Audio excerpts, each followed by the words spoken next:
A group of people who seem to be mimes find themselves in a storehouse filled with theatrical props. They check out the surroundings, and when they find a play script, they silently decide to put it on using the materials at hand. This little drama played itself out at the start of the 39 Steps, the most recent offering of St. Louis Shakespeare. Patrick Barlow's script is an adaptation of the John Buchan novel and the Alfred Hitchcock film of the same name. The book and the movie are thrillers.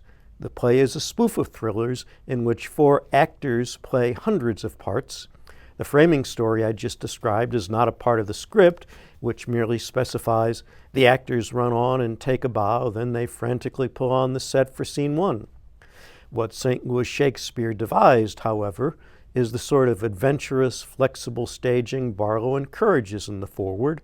Don't be bound by the instructions on the page, he says. Just take what looks helpful or fun and then invent the rest.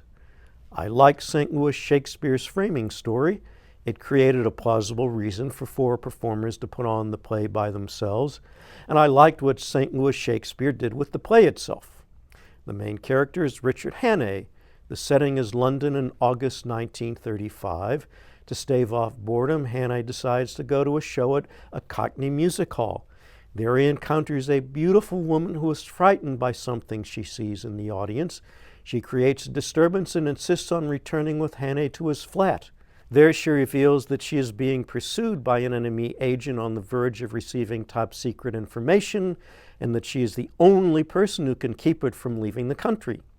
When she is murdered, it's up to Hannay to fulfill the next step of her mission in Scotland, even though absconding with a dead body in his flat makes him a marked man. St. Louis Shakespeare had a fine cast.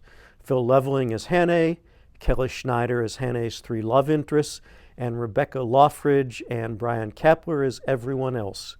Under Dustin Massey's direction, the 4 actors were fully up to the challenge of making it look as though they were improvising their way through the script.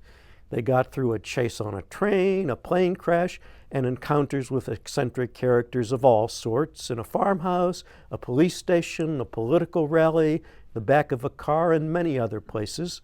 I especially like the gyrations required to move around in a cramped train car and to keep a pair of innkeepers from noticing their guests were in handcuffs. Devin Lowe designed the set and lights. Kayla Lindsay designed the costumes. Michelle Paladin designed the sound and was one of the prop designers along with Dustin Massey. Getting the props into place was occasionally more time-consuming than I would have liked.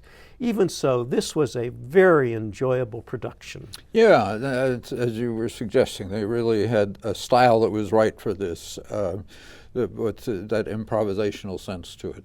I enjoyed it. Me too.